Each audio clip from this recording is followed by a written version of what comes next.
بسم الله الرحمن الرحيم. وأنا بتدبر سورة الحجر. الآية 94 وقفتني، لأن هي لمست حاجة ليها علاقة بالخبرة بتاعتي في التسويق. آه، لأن أنا عندي خبرة في التسويق بقالي سنين، فطبعا لما ألاقي حاجة في القرآن بتلمس حتة الجانب المهني عندي وبالطريقة دي، لأن دي حاجة من 1400 سنة. آه، وطبعا التسويق وعلم التسويق دي حاجات يعني هم عملوها مؤخرا، فاحنا بنتكلم من 1400 سنة. العلم نفسه موجود جوه القرآن، علم التسويق نفسه موجود جوه القرآن. تعال اقول لك الآية واقول لك انا تدبرتها ازاي. اعوذ بالله من الشيطان الرجيم. فاصدع بما تؤمر واعرض عن المشركين. فاصدع يعني ايه؟ يعني انشر، يعني وصل الرسالة على نطاق واسع. يبقى الهدف هنا ايه؟ هو حاجة اسمها الاويرنس في الماركتينج، يعني تعلية الوعي عند الناس. آه، لان نشر اي حاجة هي طريقة لمخاطبة العقل ولفت انتباهه لمعلومة هو مش واخد باله منها. ده النشر. انت مش واخد بالك، ما تعرفش حاجة عن المنتج ده ولا عن الخدمة دي، فبنعمل حملة تسويق عشان انشر رسالة معينة فلفت انتباهك ان في حاجة جديدة، فانت تبدأ تنجذب للي انا بقوله. نفس الحاجة موجودة اهو في الآية. فاصدع بما تؤمر، انشر انشر. فالرسالة النشر ده هيعمل ايه؟ هيلفت انتباه الناس، هيخليهم ياخدوا بالهم من حاجة هم مش واخدين بالهم منها. طبعا هياخدوا بالهم بقى من القرآن، هو لانه هيسمع حاجة اعجاز يعني. فهنا تبدأ رحلة الجذب بقى، ان متلقي الرسالة ده يبدأ يتجه ناحية اتخاذ القرار. والرحلة دي اللي بيمشي فيها الشخص اللي انا بعت له رسالة في التسويق اسمها الفانل. حاجة كده عاملة زي القمع، اوكي، بتبقى منقسمة لكذا جزء. الجزء الاول منها هو الوعي، مرحلة الوعي، ودي فيها ان الراجل الغير منتبه ده اصبح منتبه، فببدأ اجذبه، اوكي، للمرحلة اللي بعديها هي الاهتمام، اعلي الاهتمام عنده.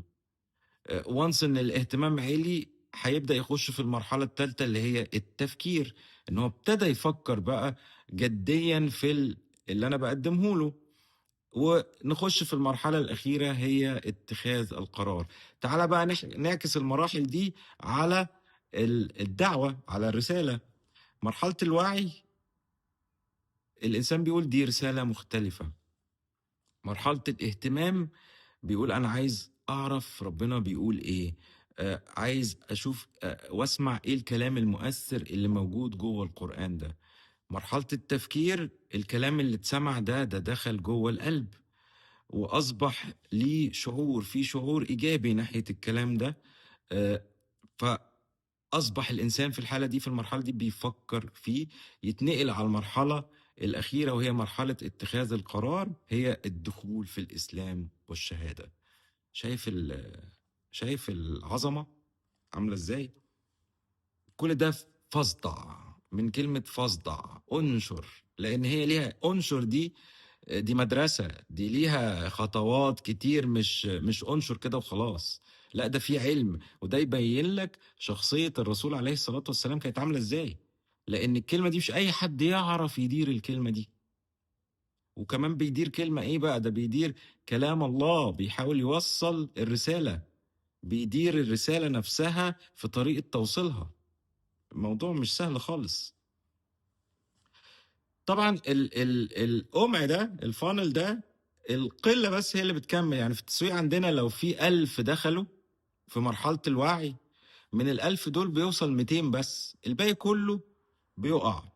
الكثير، ناس كتير بتقع، اوكي، فدول بتوصل لهم الرسالة وبتقع. بس في نسبة معينة منهم بتتحرك وتهتم، وبعدين في ناس تاني في مرحلة الاهتمام بتقع، وفي نسبة منهم بتكمل اللي هي مرحلة التفكير. وعند مرحلة التفكير في ناس بتقع قبل اتخاذ القرار، والقلة بتكمل، وممكن نوصل لل200 اللي هم الصفوة. يبقى من 1000 واحد في 200 واحد بس هم اللي خدوا قرار، ممكن يبقوا 20 كمان هم اللي خدوا قرار. دي حاجة يعني لمست معايا التسويق والخبرة اللي عندي لما شفت الآية دي وعرفت قد إيه القرآن ده عظيم عظيم. مفيش حاجة القرآن سابها، مفيش حاجة يعني ربنا ما ذكرهاش في القرآن، وكل واحد على حسب خبرته وعلى حسب نعمته بتكلمه. فيا رب كده دايما يهدينا بالقرآن ويعلمنا منه، لأن احنا قدام العظمة دي احنا ما نعرفش حاجة، ومحتاجين دايما ان احنا نتعلم من رب العالمين مباشرة ونفتح كتابه دايما. والسلام عليكم ورحمة الله وبركاته.